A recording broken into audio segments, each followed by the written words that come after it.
জীবনের কোনো পরিস্থিতিতে যদি এই দৃশ্যটা আপনার সামনে আসে যে আপনি যাদের থেকে সাপোর্ট পাওয়ার আশা রাখার পরও সাপোর্ট পাচ্ছেন না, আপনরাই দূরে সরে যাচ্ছে, মনে রাখবেন আপনার আল্লাহ আপনার উপর দয়া করা শুরু করেছেন। সুবহানাল্লাহ। ওই বিপদ থেকে আপনি যাদের সাপোর্ট নিয়ে উঠতে চাচ্ছেন, রব চাচ্ছেন আপনাকে কেউ না করুক সাপোর্ট, আপনার আল্লাহই স্বয়ং আপনাকে সাপোর্ট করতে চাচ্ছে বলেই মানুষকে দূরে সরাই দিচ্ছে। সুবহানাল্লাহ। জীবনে যদি কখনো দেখেন কাছের মানুষ দূরে সরে যাচ্ছে, বেঈমানি করছে, দুই নম্বরই করছে, চোখ উল্টাই ফেলছে, আপনি বুঝে নেবেন আল্লাহ তাআলা আপনাকে দুনিয়ার আসল চিত্র দেখাচ্ছে। আপনি যেন বুঝতে পারেন আপনার আপন বলতে আল্লাহ ছাড়া, আপনার আপন বলতে আপনার নবী ছাড়া আসলে আর কেউ নাই, আসলে কেউ নাই, আসলে কেউ নাই। আপনার ভালোবাসার অধিকার পাওয়ার একমাত্র আল্লাহর আছে, স্রষ্টা হিসেবে নবীর আছে।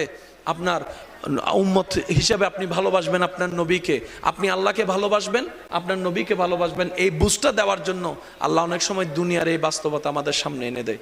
অনেক ভাই বোন, ভাই ভাই এমনও আছে মানুষের কথার ফাঁদে পড়ে, ভুল বুঝাবুঝির কারণে কিংবা মেজাজ গরম থাকার কারণে, দুই চারটা কথার শিকার হওয়ার কারণে হয়তো কোনো একটা সময় দূরত্ব হয়েছে, কিন্তু এখন একজন আরেকজনের সাথে মিলতে চায়, বসতে চায়।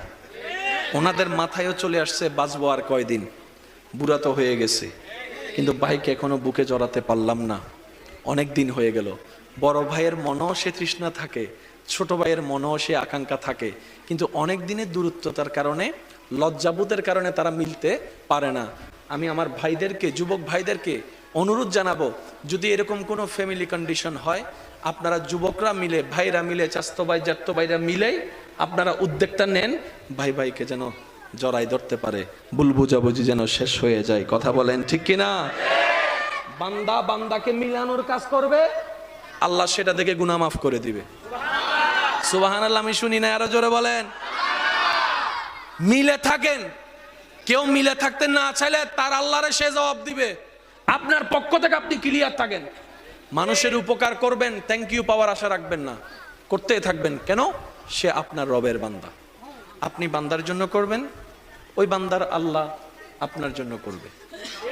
আমরা অনেক সময় বলি তার এত উপকার করছি, সে আমার সাথে ডাইরেক্ট চোখ উল্টাই ফেলছে।